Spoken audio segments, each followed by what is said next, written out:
Bro, do you even bug out? Hey guys, I'm Russell and we're here at my cabin, off-grid cabin at Raspberry Rock. And today we're going to talk bugging out. What you need to bug out.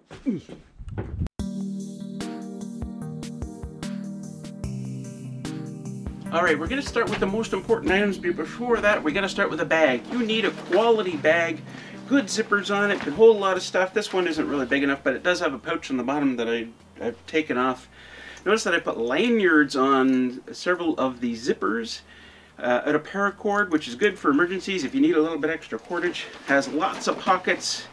Has a good strap that goes across your chest, which I find is really important on a backpack. Don't get like a high school backpack. Get something quality, you know, like that. Anyway, let's get to the important stuff. Weapons! Do not put nunchucks in your bug out bag.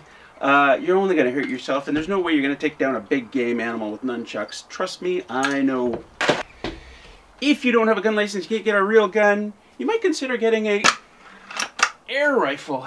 The ammo is the cheapest of the lot, of all the ammo you can get. And the other nice thing about an air rifle is,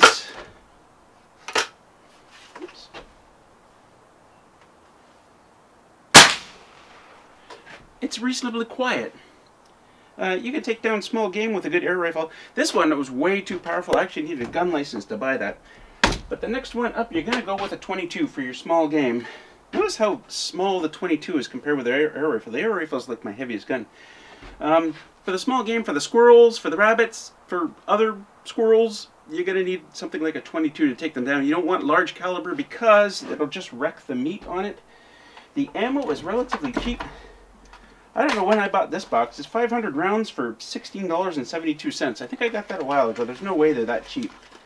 But it's a nice small round in it. Good for small game, right? Your next one you're going to need for bugging out, your shotgun. For birds, right? You're going to need a number 6 or number 7 round. Small pellets for taking down those birds like the grouse, partridges, you know, good eating kind of stuff. Now you can also use a shotgun for big game. You can get like a big buckshot, like double-aught or triple-aught, I'm not sure what they are. You can also get slugs for your shotgun. So if you couldn't afford a big game gun, you could do that. Me personally, I like a high-powered rifle. A 30-06 will take down any big game you've got in North America, except for the woolly mammoth. I don't know. Are they still around? I don't know. But the 30-06 is my gun. Unfortunately, the ammo is really expensive because they're really big. Last time, I haven't bought these in a while, but the last time I bought them, they were like $1 each. Was the price on here? Oh, $18.45. I must have bought these a while back. But anyway, that's going to round out your gun situation. So you've got your small calibers for small game, you've got your shotgun for birds, you've got your high-powered rifle for big game, and you've got your air rifle just in case you don't have a gun license. And let me say, in Canada, you have to have a gun license to buy guns. You have to take a hunting course if you want to hunt game. You got to get tags for anything you want to hunt. A deer tag, a moose tag, and you cannot hunt them out of season. Make sure you know your local rules and regulations and laws before you start trying to buy guns. But the nice thing is there's always something in season. So if you check your regs, I think like skunks are always in season. You know, and different animals have different seasons. You know, there's bear seasons, there's deer seasons, there's moose seasons, there's elk season. You know it. Anyway, let's move on to number 2 of the important things you need for bugging out. Food! Very important. Probably more important than guns, actually, if I'm going to be honest. What kind of food should you put in your bug out pack? Do not put in canned stuff. It's too wet, right? You don't need the water in that can, right? You want dried foods. Mountain House packs are pretty good. I would try a bunch and see what you like. This one is chili macaroni with beef. They're very light. This one is actually, what do you call that? Shrink wrapped. All the air is out of it, so it packs down really, really nicely. But you got to try a few of them and see if you actually like them. Here's another one, Backer's Pantry, sweet and sour chicken. That actually sounds really good. I should try that sometime. And these last for years. The date on this one is 06/21/23. So that's good for a while, and I've had that for years too. Other than that, I like sidekicks.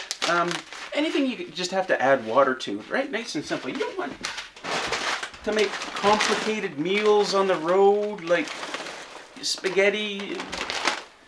I know spaghetti isn't that complicated, but it is when you're bugging out. Nice, simple, just add hot water. Little packs of oatmeal are great too. You're getting the idea, right? Anything that's freeze-dried, anything that's really dried, any kind of rice meal. No soup. Also, MREs are really great because they come with so many things in them. If you can buy them right now, they're hard to buy. Like this one has, I don't know what all this one, a white snack bread. This looks like a cocoa beverage, nut raisin mix. The main dish is, boy, that's really hard to read. Hash browns with bacon, so that's your breakfast. And then this looks like the main meal. Oh, no, apple maple oatmeal. This is a breakfast one, I guess. It comes with carbohydrate electrolyte beverage powder, blackberry jam. Oh, and then a little heating package for heating up your meal. And then you've got your spoon, your napkin. I think there's a little packet of coffee in here too, and maybe some sugar. Anyway, it's like an entire meal in there, and it's geared towards calories as well, right? Because they want you to maximize your calories on this thing. So those are pretty good, but I hear they can make you constipated, and again, you got to find ones that you like, and don't carry ones that you don't like. So you get the idea. Freeze-dried is good, dried is good, light is good. And as I said, if you like it anyway, then it's not a bad idea to pack, right? And one other note, don't forget, like, nice things to have. Like, put in a little, like, bag of coffee in there if you like your coffee, right? Put in a little bag of cocoa if you like hot chocolate. Maybe a little bit of sugar if you want to put sugar in your coffee.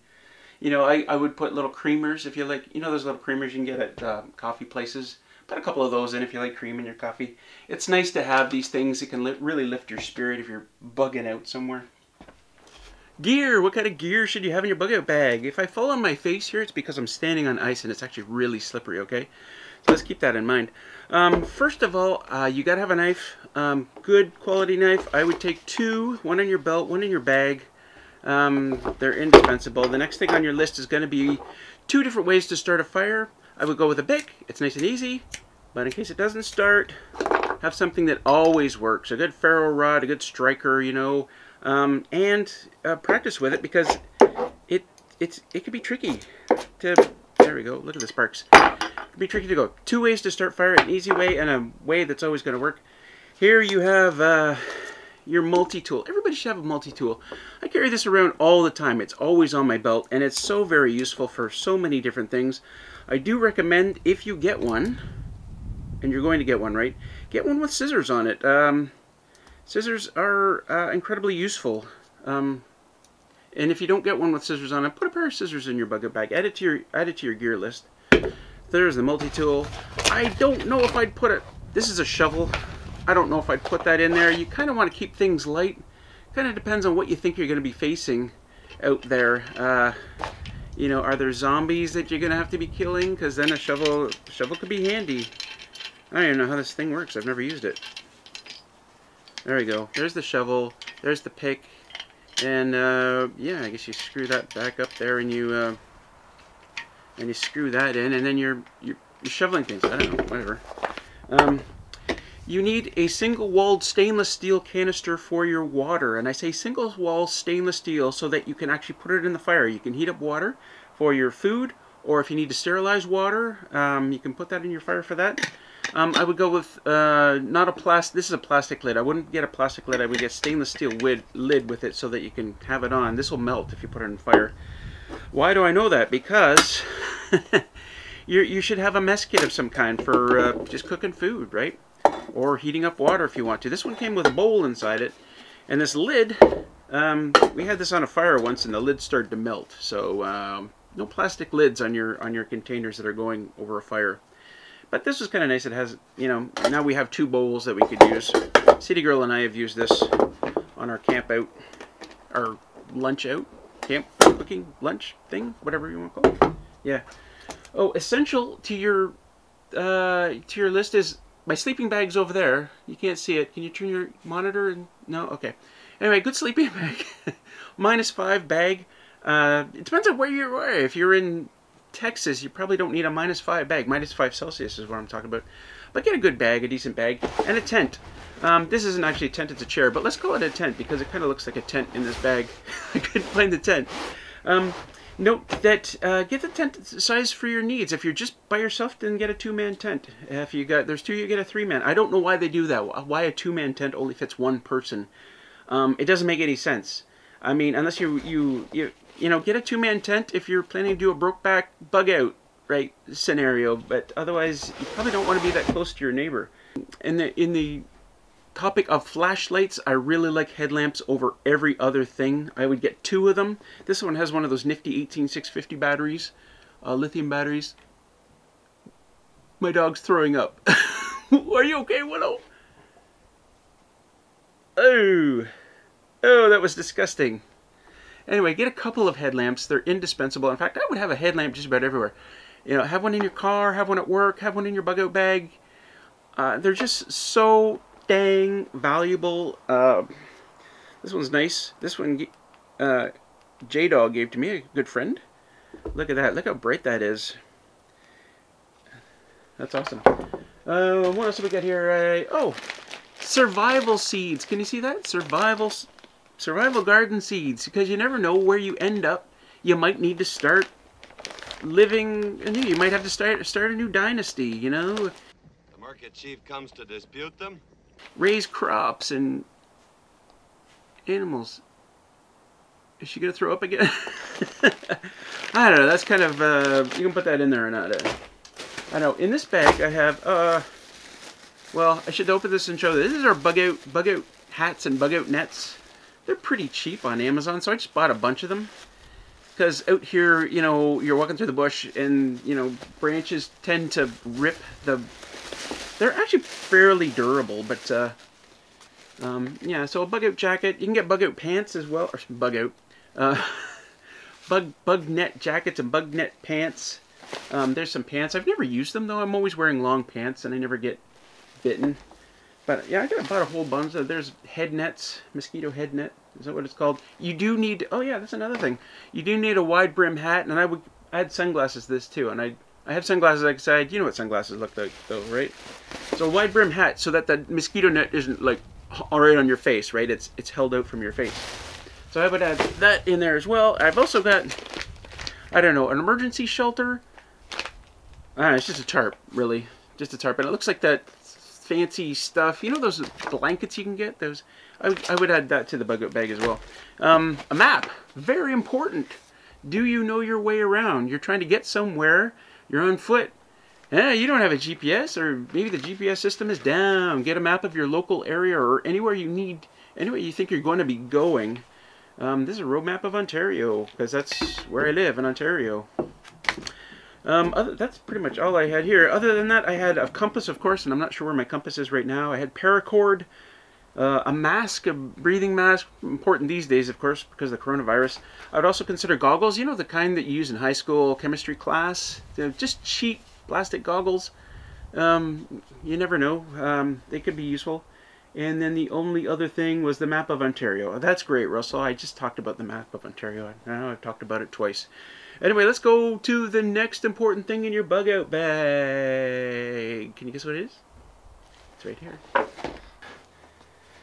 So, yeah, first aid kits. I'm not really going to talk about what goes in a first aid kit. It's too in-depth for this video. I think that everybody should take a first aid course. Learn how to first aid.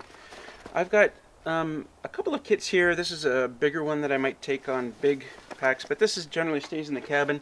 This is a much better pack for like a day hike. You need multiple first aid kits. You need one in your kitchen. You need one in your car. You should have one at work. Everybody in your family should have one in their bug out bags. Buy the biggest one you can afford for your kitchen, and that's kind of the one that your go-to when you get cuts and bruises around the house kind of stuff. And do know that you have to rotate the items in your kit, like Band-Aids. They go bad after a while. They stop sticking. Medications in there, like aspirin or whatever, it has an expiry date. If you can't go on a first aid course because you're at home in isolation because of coronavirus, then just watch videos on first aid. What you'll find is Like you'll start by buying a kit, say from Amazon, a first aid kit, and then you're going to discover that you need stuff in your kit that didn't come in the kit, like maybe better scissors, or maybe sutures, or maybe you'll discover that people sometimes put super glue in their first aid kits, and maybe you'll want to do that, you know. So watch some videos, buy some kits, watch some videos, stock up your stuff. You gotta have it, you gotta need it, you gotta know how to use it. There, how backlit am I? Am I okay? See this awesome hoodie? Yeah, you like that? Okay, so clothing, I'm not going to say a whole lot about clothing. You need to have clothing for the environment you're going to be in. Here in Canada, if I'm bugging out in wintertime, I need a lot of winter stuff. I'm going to need a balaclava. I'm going to need my mitts. But these aren't things that are going to go in my bug out bag. These are things I'm just going to grab, right? This is the wide brim hat I was talking about earlier. Keep the bug net off the face. Hat is good. One of the things to consider is comfy shoes. If you're bugging out to somewhere and you get there, who wants to be wearing your big fat boots like all the time? When you're relaxing, you want to relax, right? Speaking of boots, some good winter boots, like with Thinsulate in them. I think these have 600 grams of Thinsulate, but my feet run pretty warm. I don't need any more than that. Waterproof, right? What else have I got? For my legs, I don't generally wear snow pants. I'll wear my regular cargo pants. Can you see my regular cargo pants? I might wear long underwear underneath. And then I wear this, this is just a shell that I wear over top. And it's waterproof, it keeps the wetness out, but it also keeps the wind out, which is probably more important. And they're nice and baggy, so it still allows my legs to breathe. I really like these, actually. I wear these all the time. Always dress in layers, of course. This jacket I use quite often in the wintertime. Like if I'm wearing a heavy shirt, I'll just put this jacket on top. If I know I'm going to be doing a lot of work. Unfortunately, this jacket doesn't breathe very well at all, and I sometimes end up really sweating. But otherwise, you know, you need a good winter coat, right? Like this one. I just got this one this year. I think it's Cabela's, right? Yeah. So, you need a full change of clothes in your bug out. I'm going to put some more screws in this floor. You need a full change of clothes in your bug out bag, and I would stick in as many pairs of socks and underwear as you can fit in addition to your complete change of clothes. And again, think in terms of layers when it comes to clothing. So the next item, pretty basic, just some toiletries that you're really going to want, like deodorant. I put some Advil in. I'm kind of a big fan of Advil because it helps with muscle aches. Little container of soap, chapstick, you know, the usual Q-tips, whatever else you think you might need, some tissues, a disposable razor in case you want to shave. I'm just looking at my shelf full of stuff there. I got some Tums there. What's in this? I don't know why this is here. Oh yeah, sunscreen's in here. I got, yeah, a toothbrush. I really like to clean my teeth before I go to bed. What else have I got here? Lots of deodorant for some reason. But yeah, just toiletries. Just kind of look around your bathroom and see what do you need? What are you gonna want on the trail? Pretty basic. I got all my crap piling up here. All my bug out crap. I could really bug out right now. Oh yeah, one more thing. Money. You're gonna need money in your bag because you never know what you're gonna need when you're bugging out and people are price gouging. You think about it, if you gotta walk somewhere or somebody will sell you a bike for $1,000, that bike will get you there 10, 20 times faster. But that means you gotta have $1,000 in your bug out bag. $2,000 would be better. I'm sorry to say that. It's a lot of money just sitting there, but you gotta do it. You're gonna need it. Put it in. And the final thing you're gonna need for bugging out is a beautiful off-grid cabin in an awesome remote location. Because where you gonna bug out to? You got no place to go to unless you have a cabin on your own property in the middle of nowhere with dogs and stuff and wild animals. The hills are alive with the sound of bug out. Anyway, that's it, guys. Don't forget to have a good time bugging out. Oh yeah, one more thing. Put a deck of cards in your bug out bag because you never know where you're going to get stuck and you need some entertainment. Yeah. Who's a good doggers? Also, consider doing a radio. It just occurred to me now. An AM/FM shortwave radio. Because, why not? You might need some news sometime. Cheers, everybody. Peace out.